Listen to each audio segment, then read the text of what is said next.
the plane. They went to the university and they interviewed the professors. Do you think that this person can do such an act? Impossible.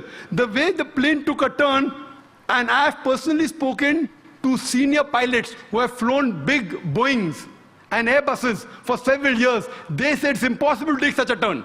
And imagine just a new person, a few hundred of us takes a turn. What the experts say, it has to be a military plane.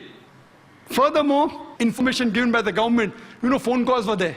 Phone calls said that they said the passenger in the plane, they claimed that they were hijacked. One of the phone calls was by a flight attendant. She says that buildings, water, my God, my God.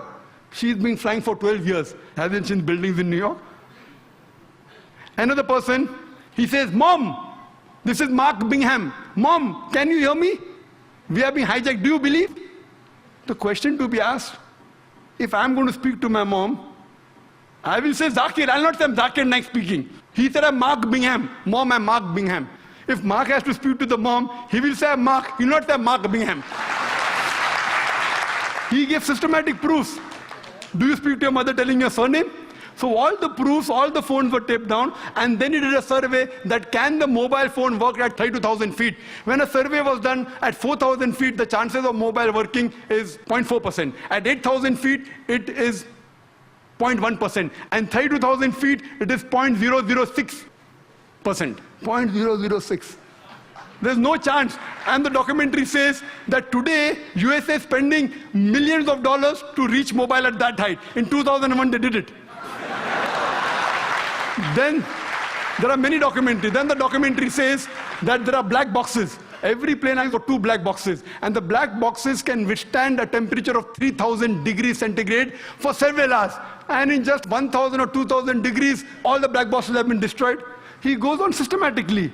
And immediately, after a couple of weeks, Osama bin Laden, he gives an interview on the Ummah magazine. And he says that I am a Muslim, I will not lie. According to me, killing innocent women is prohibited, it is wrong. Killing innocent children is wrong. Killing any innocent human being is wrong, and Islam condemns it. Osama bin Laden giving an interview and saying that. A couple of days back, you get a video clipping from Al Jazeera. Osama bin Laden training 9/11. Because 75 professors say it's an inside job, now they manipulate, and after 5 years they're showing on the television. Why? So here we realize everything, it was inside job. And these 75 professors, they have promised, by God, we will come to the bottom of it. Regarding the second attack at Pentagon. At Pentagon, when the airplane crashed, there was no scraping on the grass. Nothing. Only a hole in the Pentagon. And the hole was only equal to the body of the plane. And we see a crater, and they showed on the television. But when the wings went, the wings weren't seen outside, neither were the window panes damaged of the Pentagon. If a plane body goes in and the wing stays out, either the wing will remain outside or the window pane will damage. The building was intact. So how could only in the circumference of a body of a plane, how can the wings go in as well as the tail? I mean, it's fabricated. The people who said that, the plane went just 40 feet above my head. Today science tells us that if a Boeing is flying at 40 feet above your head, that car will fly away. An interview was taken of an ex-military person. He said it sounded like a missile. It had to be a missile. The missile would make that hole. And there was no debris. There was debris, only a little bit debris. There was no part of the plane found there. There was only a small engine of a fighter plane found there. Even in the other place, they only find a crater.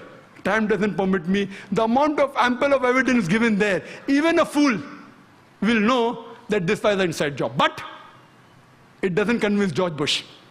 And what they say, the reason is only to attack Afghanistan, Iraq, and then Iran. They have been predicting that Iran is going to be attacked. They want to have control of the oil-rich countries. So this terrorist attack is for what? One is injustice. Second is for money, is for power. And many politicians find that he's going to lose the vote, he creates a fear psychosis. Okay, you better elect me, otherwise the Muslims will get you, and they elected. Same thing in Gujarat. A fear psychosis was created. If you don't elect us, the Muslims will kill you, and the government came back in power. So what we realized, that this was nothing but an inside job. And there are several tapes, several VCDs available, 9/11, loose change, then Fahrenheit, many. And if you see all this, it is a blatant, open secret that this attack on the Twin Towers was done by George Bush himself. The last question of the day. So my question is very much basic to you. I believe that, as you said, terrorism is a fight against injustice, right? I also believe that terrorism is somehow a fight against the government by common people. किसी इंसान के साथ अगर अन्याय होता है तभी वो जाके मजहब के नाम पे लोग इकट्ठा करता है और फिर he tries to fight against whatever has happened to him. But what I believe is एक इंसान एक normal person, if somebody हम में से अगर कोई गुजरात में होता तो शायद हम भी वही करते जो उन्होंने किया. मतलब और आप क्या कर सकते हैं? आप पुलिस पे आपको भरोसा नहीं है, जुडिशियल सिस्टम 10 साल लगा देगी, तो एक नॉर्मल इंसान के पास कौन सा ऑप्शन बचता है अगर उसके साथ कुछ बुराई हो तो? What would your advice be to a normal man like me if something like this happens to me? Brother, what should we do? I agree with you.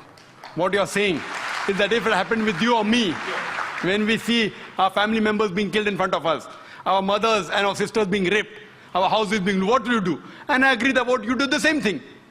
A normal human being will do that. That's normal. Unless you have so much faith in Almighty God. I do agree with you. 99% human beings, unless he's wearing bangles, otherwise, this is a normal reaction. Unless a person has faith in Almighty God. Even I would want to do the same. If I did not know my Quran, if I did not know from the Quran it is wrong. Because if I kill an innocent human being, I am behaving like the same person who's caused problem injustice to me. Just because someone does injustice to me, it does not justify me to kill other innocent human being. Just because somebody has robbed me, I can't go and rob a third person. If I catch that person responsible and book him and punish him, that's a different case. But I cannot kill any innocent human being based on the logic of the Quran, that it prohibits you from killing any innocent human being. Because I know the Quran, I will not retaliate in that way. I will try and get evidence. I will try and convince the government. If he goes scot-free, what I say, that all those people responsible for these terrorist acts, whether done in Gujarat, in Bombay riots, whether the politicians, whether the police, whether people who have killed, whether the people who did the bomb blast, even if they go scot-free in this world, on the day of judgment, God will surely punish them.